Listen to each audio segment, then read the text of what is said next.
आप देखिए जब श्री शिव भगवान जी की शादी थी ना जिस दिन, वो उस दिन भी जब श्री शिव भगवान अकेले बैठे होते तो सभी अपना अपना काम करते तो फिर भी ध्यान में लीन रहते महाराज। श्री शिव भगवान फिर भी ध्यान में लीन रहते। तो ऋषि दधीचि जी ने जाकर कहा कि प्रभु आज आपकी शादी है, आप आज भी ध्यान में लीन रह रहे हो। आप देखिए उधर तैयारी हो चुकी, अब बारात ने इस देवी सती के महल से अब कैलाश पर्वत की ओर रवाना होना है, तो आप कृपया अब उधर ध्यान दिए प्रभु, हम बेनती करते हैं आपको। तो नंदी ने कहा कि श्री शिव भगवान आप ये ध्यान धारने की और अब ध्यान लगाने की और इतना ध्यान ना दे, अब आप गृहस्थी में प्रवेश कर रहे हो, तो कृपया आप अब देवी सती की ओर ध्यान दीजिए और अब आप गृहस्थ जीवन की ओर ध्यान दीजिए। तो श्री शिव भगवान ने मुस्कुराते हुए कहा कि नंदी तुम तो मुझे ऐसे कह रहे हो कि जैसे तुम बहुत बहुत समय पहले से ही तुम शादीशुदा हो चुके हो। तो नंदी मुस्कुराया और बोला कि प्रभु आपने तो मेरी बात मेरे ऊपर ही थमा दी।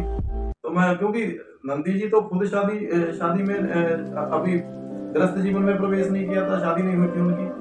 तो ऐसी बात देखे, अब बात ऐसी है कि श्री शिव भगवान महादेव जी अपनी शादी के दिन भी ध्यान में थे, तप में थे, समाधि में थे। तो इतना छिन भी समय नहीं उनका जाता था ऐसे फजूल।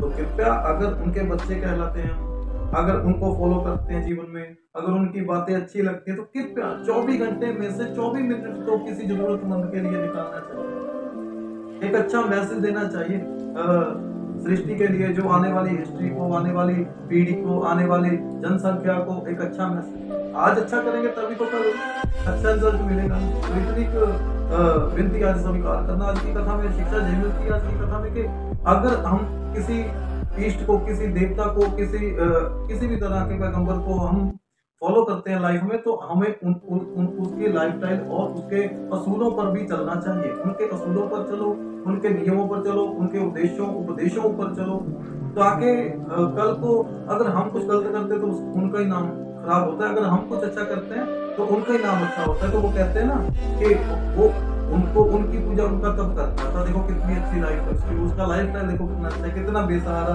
और जरूरतमंदों का साथ देता है। तो ऐसी बात है कि हमें सिर्फ दिखावे का नहीं कुछ करना, हमें अपने मन से करना है और अपने समय को व्यर्थता से बचाना है, रोकना है, और उसी समय को जरूरत और बेसहारा लोड़वंद गरीबों के ऊपर लगाना है, और जिससे हमारी जो तत्व भक्ति, जो लीनता है, जो प्रभु खुशी है, वो हमें और श्री भगवान जी से खुशी खुशी मिल सके।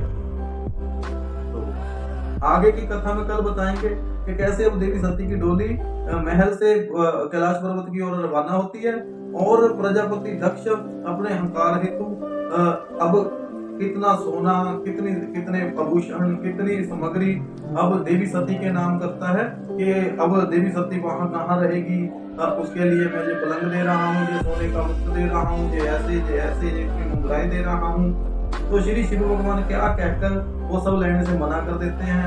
तो ये कथा की वार्ता कल आगे हम आगे के भाग में बताएंगे।